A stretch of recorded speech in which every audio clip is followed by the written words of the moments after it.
Hey guys, what's going on? So today I'm going over this work table slash welding table that I built this fall.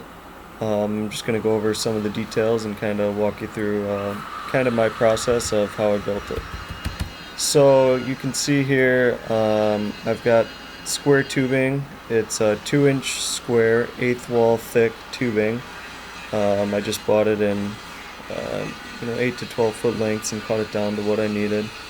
Um, you can see I've got a stick welder here. This is a Lincoln AC225 stick welder. I'm using a 7018 rod at 120 volts. So this can be a little tricky welding the thinner wall steel together. You just kind of got to watch your stick angle. Make sure it's not too aggressive, otherwise you will. Or you can burn right through this, and then you got to patch it, and that's no fun. So yeah, I welded it all up.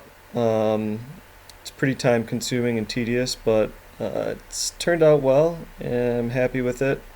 Um, I got all this done, and then I welded one more back support there that you can see in the foreground. I ended up welding that on too.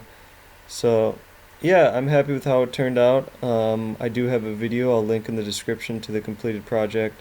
I ended up going with a 3/16 inch steel plate for the top and welded that on, so it should be strong enough for what I need. Just some welding around the house and pounding on car parts or whatever I need to work on the table. Just kind of wanted a sturdy work surface that's gonna last forever. So let me know what you guys think. Hit that like button and subscribe.